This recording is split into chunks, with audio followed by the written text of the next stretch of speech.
Bismillahirrahmanirrahim. Assalamualaikum warahmatullahi wabarakatuh.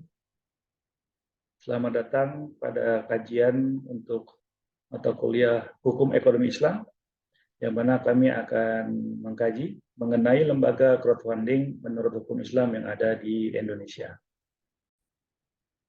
Kali ini pembahasan mengenai beberapa hal, yaitu dimulai dari definisi dari crowdfunding sendiri, lalu dilanjutkan mengenai crowdfunding biasa dan syariah, mengenai perbedaannya, serta syarat-syarat crowdfunding syariah untuk diaplikasikan yang ada di Indonesia.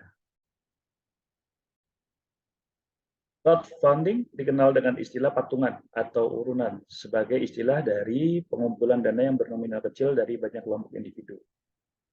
Menurut Wade Curtis, crowdfunding juga suatu proses pengumpulan dana atau modal yang biasanya dilakukan melalui media internet untuk keperluan pendanaan proyek usaha dengan mekanisme pengumpulan uang kecil dari banyaknya peserta donatur dana yang umumnya memiliki minat dan ideologi yang sama.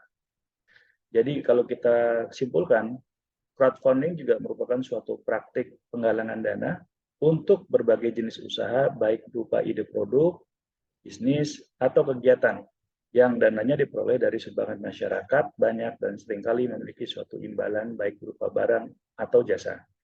Nah, crowdfunding ini sebetulnya berasal dari microfinance dan juga crowdsourcing. Perbedaan antara crowdfunding dan crowdsourcing itu adalah kalau crowdsourcing, para donatur yang terlibat lebih dalam proyek dibantunya. Jadi dengan cara memberikan umpan balik serta saran-saran untuk keberlangsungan proyek. Sedangkan crowdfunding itu hanya memanfaatkan peran donatur untuk mengumpulkan dananya saja demi terlaksananya proyek yang dimaksud. Nah, kalau dilihat dari bagan di sebelah kanan, ya, kita melihat ini adalah contoh crowdfunding konvensional, yaitu dari kreator mencari dana kepada para donatur. Bila mana donatur tertarik, maka akan memberikan dananya melalui bank atau payment provider untuk diberikan ke kreator atau pencari dana. Atau juga dapat melalui portal crowdfunding, yaitu intermediary crowdfunding platform. Ya, bisa langsung atau bisa melalui portal crowdfunding intermediary. Sesuai dengan pendapat Belly Flame, Lambert, dan juga Schweinbacher, kegiatan mengumpulkan dana investasi yang pada umumnya dilakukan melalui jejaring sosial juga disebut sebagai crowdfunding. Crowdfunding juga merupakan suatu skema mengumpulkan dana secara online dalam skala yang kecil, tetapi berasal dari jumlah masyarakat yang besar, sehingga terkumpullah dana yang signifikan. Selanjutnya adalah mengenai crowdfunding syariah. Apa ya perbedaan crowdfunding syariah? Bisa dilihat di sebelah kanan, bahwa di tengah-tengah antara penerbit atau pelaku bisnis dengan pemodal atau investor itu ada yang namanya DPS. DPS itu adalah Dewan Pengawas Syariah yang bertugas sebagai lembaga penjamin kehalalan, menyaring kegiatan bisnis atau produk dan layanan yang islami, mengawasi aturan Islam atau prinsip-prinsip syariah yang melandasi kegiatan dan layanan, serta memberikan pembelajaran tentang kehalalan.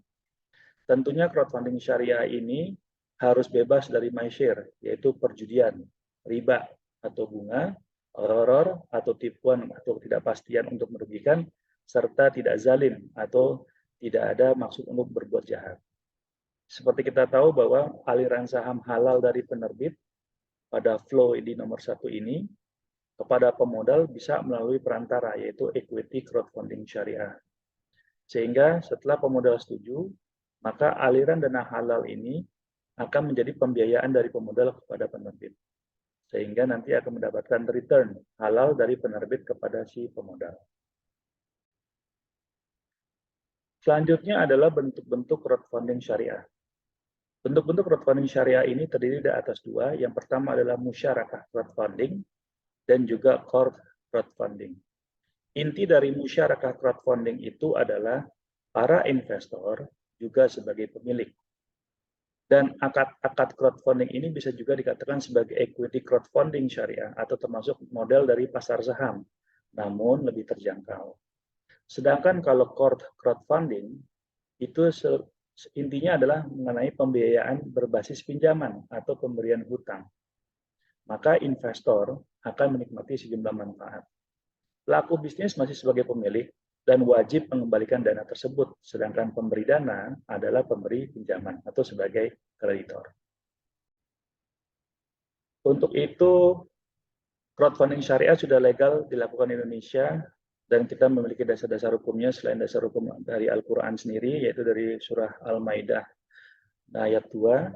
Selain itu juga di Indonesia sudah ada yang namanya Peraturan OJK, Otoritas Jasa Keuangan nomor 16 tahun 2021, tentang penawaran efek melalui pelayanan-layanan urun dana berbasis teknologi di Indonesia, pasal 13. Yang kedua adalah Fatwa Dewan Syariah Nasional Majelis Ulama Indonesia nomor 117 tahun 2018 tentang layanan pembiayaan berbasis teknologi informasi berdasarkan prinsip syariah. Selanjutnya, kalau mengenai uang elektronik syariah, ada di dalam Fatwa Dewan Syariah Nasional Majelis Ulama Indonesia nomor 119 tahun 2017, dan penawaran efek syariah melalui layanan urun dana berbasis teknologi informasi berdasarkan prinsip syariah, yaitu di nomor 140 tahun 2021.